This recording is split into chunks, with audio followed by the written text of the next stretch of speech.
In with the market for race number 3 at Pakenham. This market update is brought to you by Bet365.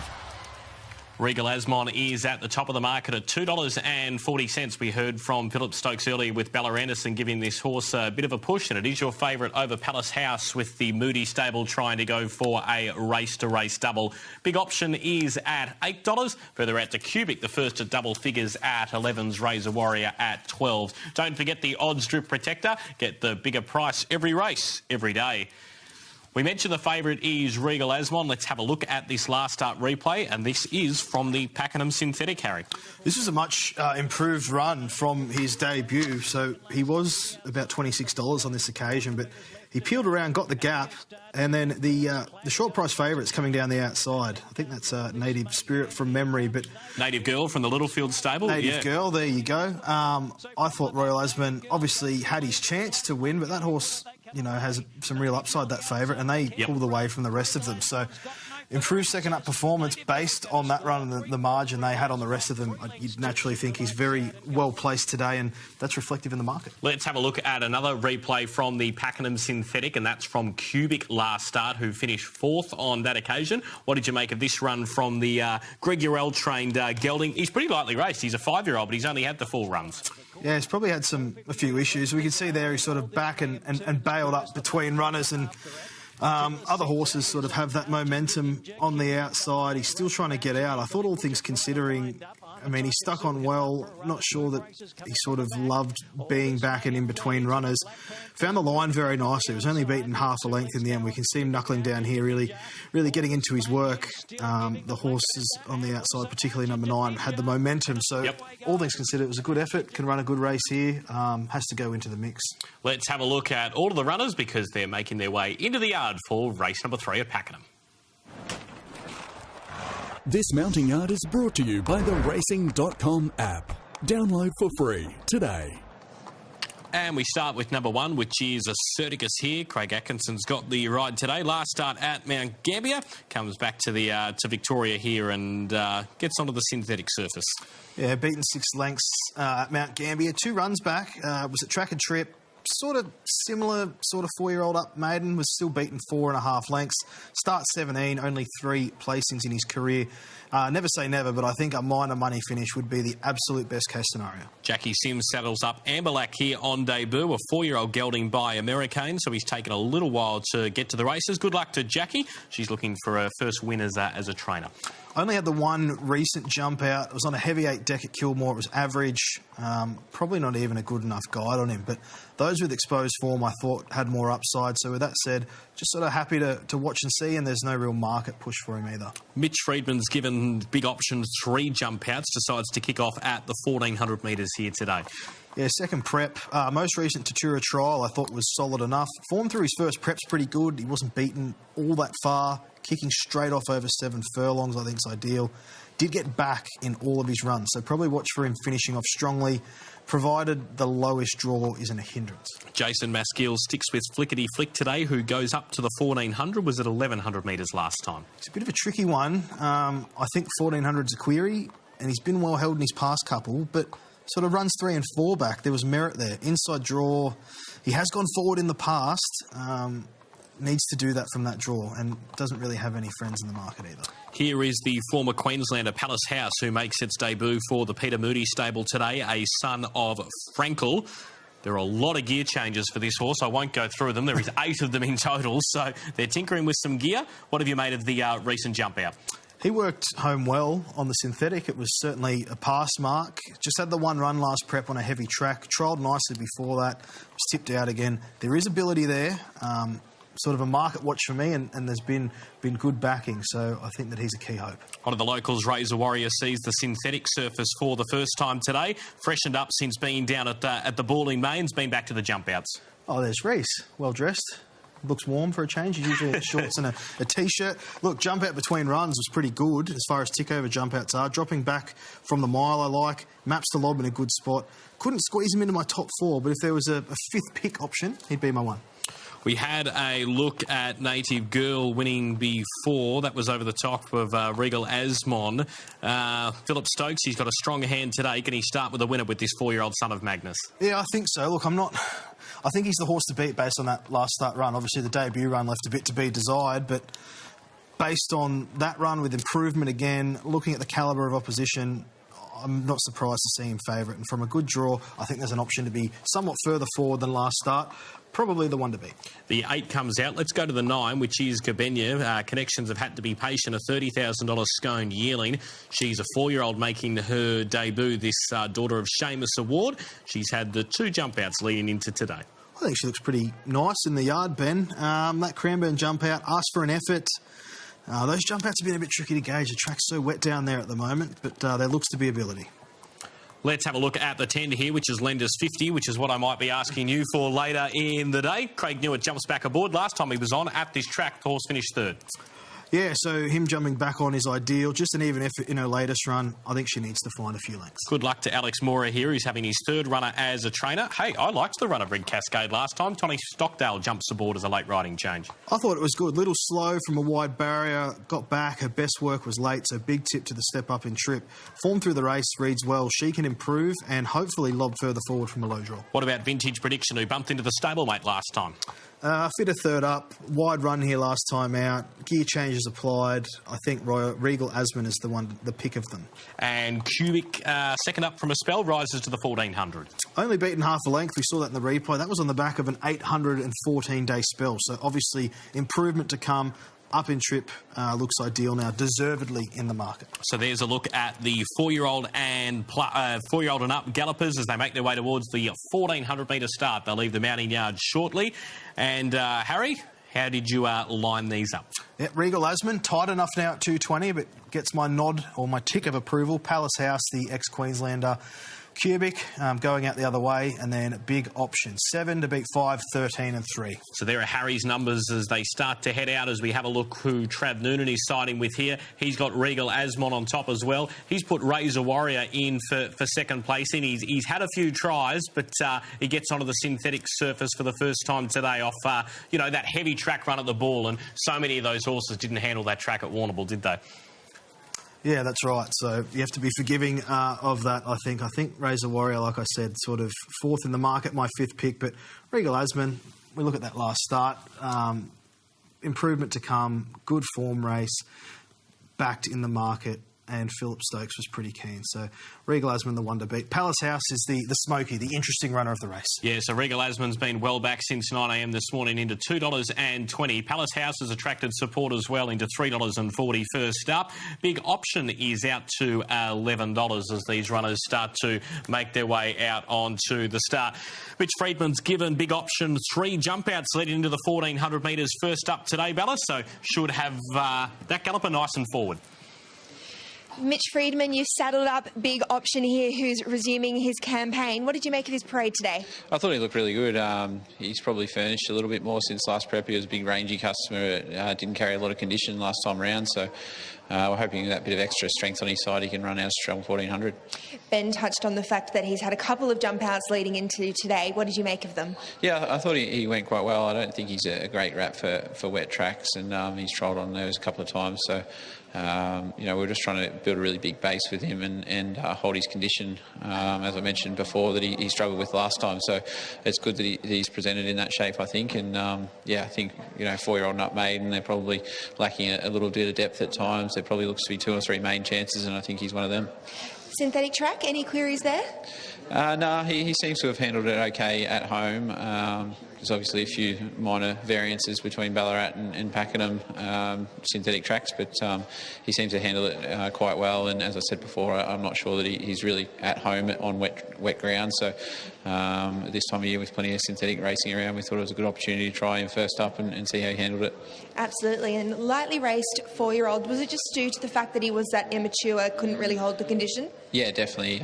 Big and immature. He's quite a tall horse, and he was a bit lean and a bit straight. So just took a bit of time to condition his legs for the racing and all the training and now the racing. And I think he's doing a better job of it now than he was last prep. Yeah, well, terrific to hear that you think he's come back a bigger, better version of himself. Thanks for your insights, and hopefully I'm chatting to you after the race. Thank you. Good to hear from Mitch Friedman there, giving us the insight on Big Option. He's galloper first up from a spell with Talia Hope in the saddle today. How do you see the race shaping up here, Harry? I thought maybe Palace House would go forward. Yep. Just looking at prior form. The jump out, sort of neutral, but wide draw, there has to be you've got to pull the trigger one way or the other. I thought go forward, there's not a lot of speed to the inside. Vintage Prediction, Cubic. Razor Warrior could be one that bobs and gets the ideal run of the race. And as I said, from a lower draw, Regal Azmon drew wide last start, so can potentially utilise that and be further forward. I mentioned all the gear changes with Palace House and that there were 8 of them, but when you sort of strip it back to your basics, sort of the signature gear changes with Moody Gallopers with their first starters and the like seems to be the lugging bit and the nose roll going on. So really, in essence, all they've done is stripped all the gear off the horse had previously and just put on what he seems to be the Moody stock standard gear. So you probably shouldn't, read too much into it. At first glance, it looks a little bit daunting, doesn't it? Yeah, I had to check on the gear changes line that it was the same horse with all of them. But, when they come to a new stable, I think they usually strip them all back to basics and either see what they can do with no gear or, in Peter Moody's case, we know he likes the nose roll and the lugging bit. So just go straight on because it's a tried and tested method that works for his stable. And Luke Nolan's got barrier 15 to contend with today. We know you were keen on him in the Jockey Challenge, but as you said, you're sort of keen, or you're expecting he might roll forward a little bit here. Yeah, on prior form, that's what the horse has done, and I think from that wide draw, I said the horse might lead. Either way, I think he has to be positive outside of the gates, especially from a mapping point of view. There doesn't look to be a heap of speed in the inside sort of lane, so it's not like he's going to, boot out and get caught wide. I think that the option is there to cross relatively easily. Looks like the 4 Flickety Flick is getting resaddled behind the start there. We can see Jason Maskell out of the saddle, so it looks like a little bit of an adjustment happening there, which might cause a little bit of a delay. One of the horses we can see on screen here is Red Cascade, the chestnut with the baldy face there. It's a bit of a price, but if you look at this run its last start, I mean, it sort of got well back out of contention and was not on the screen for half of the race. But, it warmed up late, but it wouldn't want to be doing that again today. Yeah, I thought the wide draw obviously was no favour there. I thought it was a good run as well. Couldn't see her until the final furlong, but she did make up ground, and that really suggested, obviously, a step up in trip is ideal. So I do agree with you. If you're chasing a horse at a price, and we know plenty of punters like to play horses that they think will run well at odds, Red Cascade, I should say, certainly I think can run a much improved race, provided that she jumps well from that low draw and doesn't get back and buried. So it looks like the resaddling of Flickety Flick has been complete. Jason Maskell is back on board, so it's a good opportunity to hand it up to Trav for race number 3. And once again, you and Harry have seen it the same with Regal Azmon. Yeah, thanks, Ben. Yeah, it looks pretty clear-cut, doesn't it, with Regal Azmon? He's into $2.70 now, the Victorian official price, just drifting a little bit with the money coming for Palace House, who's having his first start for the Moody Yard. You guys have alluded to all the gear changes coming off Palace House, sort of starting fresh with this gallop. It wasn't a stack of confidence from Catherine, though, that he'd perhaps be performing up to his maximum today. Maybe a horse they just don't know a lot about yet. But the market support's been very strong for Palace House in this last couple of minutes. So him and Regal Azmon fighting for favouritism at the moment on the Victorian official price. Acerticus coming in, and that leaves us with a couple behind the barrier stalls. They are Gabenia and also Cubic. Gabenia on debut here from the Griffiths to Cockyard, the mare from Seamus Award. And Cubic coming up into the barrier stalls. Red light on. Set for the third. Racing. And Flickety Flick was a bit slow out back towards the inside. Red Cascade and Vintage Prediction away fast. Also Palace House up there. And then followed by Cubic and Razor Warrior. Further back then Acerticus from Big Option. Regal Azmon's gone back towards the tail of the field. He's got 3 behind him. They are left Lend Us 50 and then followed by Ambalic. And last of all is Flickety Flick, some 4 lengths off the second last horse. It's Red Cascade in front from Vintage Prediction in second spot. Palace House in third and then Big Option on the inside in fourth. Razor Warrior in fifth, the middle, and then followed by Cubic. Regal Azmon 7th, the fence from Asserticus. Further back then Embellic with Gabenya, and then Lenders 50, and a long way back is Flickety Flick. Coming up towards the home turn now, and Red Cascade in front with about 500 to go from Vintage Prediction in second spot. Palace House travels okay in third, then followed by Big Option the inside. Further back then to Cubic and Razor Warrior as they come in towards the straight, and then followed by Regal Azmon. He needs some luck. Mott is in bad traffic on the favourite, so they get towards the 300, and Palace House has hit the front from Vintage Prediction, and then followed by Cubic and Razor Warrior getting through. Regal Azmon is out now, and he's charging down the outside. Palace House, Razor Warrior, and here's Regal Azmon finishing at a rate of knots. He gets over the top. Regal Azmon won it from in second spot, Razor Warrior. Third, Palace House, and then Gabenya. Big Option, Cubic. Further back then, Vintage Prediction, followed by Embellic. Towards the tail of the field then would have been Red Cascade, and then followed by Lenders 50 and Flickety Flick. Well, it looked like horror viewing at the top of the straight there. Jamie Mott was looking for an out on Regal Azmon, wasn't coming. Then the gap came inside the 200. And he's really finished off hard here, Regal Azmon, to win. A nice win in the end for Philip Stokes and Jamie Mott. He's beaten Razor Warrior, who's ran second. A good effort back on a firmer surface.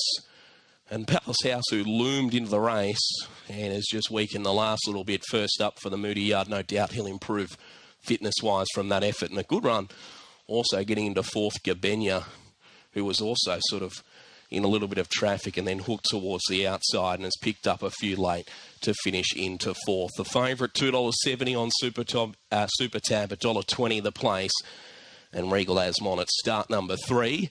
Jamie Mott gets him to the outside and he produces late. The son of Magnus out of Sun Lane, who was a Daylami mare, and he wins here at his third start at the Synthetic. And Bella is with Philip Stokes. I bet you he would have had his hat in his mouth in about the 300 metres there, Bella, because he wasn't in a lot of luck. Yeah, it certainly was a thrilling, if not enticing, watch for all involved. Philip, congratulations on the win. This guy breaking his maiden on his third career start, but being a rising 5-year-old. Yeah, I'm really happy for Mark and all the connections. They've obviously had to be super, they've given him plenty of time. So hopefully you can reward him. That was a good win. I think he'll get over further in time, and he'll take a lot out of that. Tell us a little bit more about the connections. You mentioned there are some on course and that they have been very patient. They have. I haven't always trained this horse. Apparently he must have had some immaturity problems as a young horse, and he's just come to our stables this prep, and it's good to get a result from him. You touched on some of the locals are involved as well. Yeah, there's a few Nana Goon boys here, so they'll be wrapped. So there'll be plenty of celebrations on course. Definitely. So you touched on the fact that you haven't had this horse for long. Have you got any roadmap of where you might go next? I told you to see him back here in a couple of weeks. Perfect. Well done. Thank you. Here from Philip Stokes there as Regal Azmon gets the job done. As Trav put it, it was hard-in-your-mouth stuff. The horse needed a way clear. You can see the eventual runner-up, Razor Warrior, just ahead of it in the white cap. It also needed an out. It was a thrilling sort of finish for a Monday afternoon at Pakenham. This turn of foot from Regal Azmon is impressive. Yeah, I thought even at this point, still, Jamie hadn't found the gap on the horse, and I still thought it was game over. But look at the horse knuckle down. I'd be interested to see the closing sectional data outside the back of that. Razor Warrior held up to, ran a very, very honest race. Moody's run at Palace House covered ground throughout, so probably, best of the on paces, I would say. But Regal Azmon, that was very impressive. We see the head on here, and we see Razor Warrior and Regal Azmon nowhere to go. Still at this point, and there just didn't look to be a lot of time. Jamie was running out of time, but once he shoved his way clear with a bit of an aggressive ride, that horse let down like an absolute good thing, and interesting to see where it progresses from here. And old Razor Warrior, pick up from Reese, wanted to duck out a little bit. Maybe he can knock off a race with him sooner or later, because that was a pretty good effort for a horse like that. Nearly had his day in the sun, Razor Warrior, at start number 19 today. He'll have to wait for another day. Regal Azmon, though, Jamie Mott, he didn't panic. And, the way that horse has won, start number 3 today, a son of Magnus, I think the Regal Bloodstock team have got a bit to look forward to. They certainly do. If a horse sort of losing momentum, being held up around horse is not an ideal situation, and then when being asked to go like that, visually impressive. And like I said, we'll go back to the reviews tomorrow and see if the time backs that up in the sectional data. A $25,000 Inglis Vobis Gold purchase as well. As I said, a son of Magnus. He's such a great bread and butter stallion is Magnus, and I mean $25,000 looks well spent. Well, that's money back after 2 wins, I think, isn't it? And then a little bit more. So plenty of upside about this horse and for owners and connections. We mentioned the Philip Stokes stable were set for a big day. That was the first of their gallopers today, and they've got a strong hand to come throughout the afternoon. And Jamie Mott, well, we know his class as a rider, and it certainly shone to the fore there. He didn't panic, and I reckon it'll be a bit of fun when you know you've got a lap full of horse and you get some daylight, and it just goes whooshka like that. Yeah, I'm not much of a thrill seeker, but I can imagine it was very, very fun for me. I want to hear what Jamie has to say with Bella. Looks like Jamie's debriefing with connections, and he'll head over to Bella shortly. And Bella, looking forward to this chat. I'd be interested to think what Jamie Mott had going through his mind there as he turned homeward bound. Absolutely, but it must have felt pretty good as well. Like you guys touched on that acceleration. The sectionals will certainly be intriguing, but from a mounting yard point of view, there's plenty more to come with this guy. Even though he is a 4-year-old, he was on his toes, he was warm, he's still got a lot to learn, and like you said, he wasn't necessarily an easy steer for Jamie, and Jamie just makes his way over. Jamie, congratulations. That must have felt pretty good at the end. Yeah, it was lovely. Obviously, his run here the other day was full of merit, and I thought from a nice draw today with even luck that he'd be very hard to beat, and just had to wait for a run. But once I produced him, he really showed a nice turn of foot and won quite soft in the end. Were you a bit nervous in those stages coming around the corner? No, not at all. Not at all. And then you knew you had plenty of horse under you. Did you feel like he's just going to appreciate getting up and over more ground as well? Yeah, look, I think he will, but the turn of foot he just showed then, there's no reason why he can't win another one over 1400. I liked his turn of foot then, so another 1400 here in a few weeks' time. I think if he turns up in the same form as today, he'd be a nice chance again. Congratulations on the win. Thank you, cheers. Well done to Jamie Mott and Philip Stokes there, taking out the third event with Regal Azmon here for some very exciting connections on course. We're going to head to a quick break and we'll be back on the other side.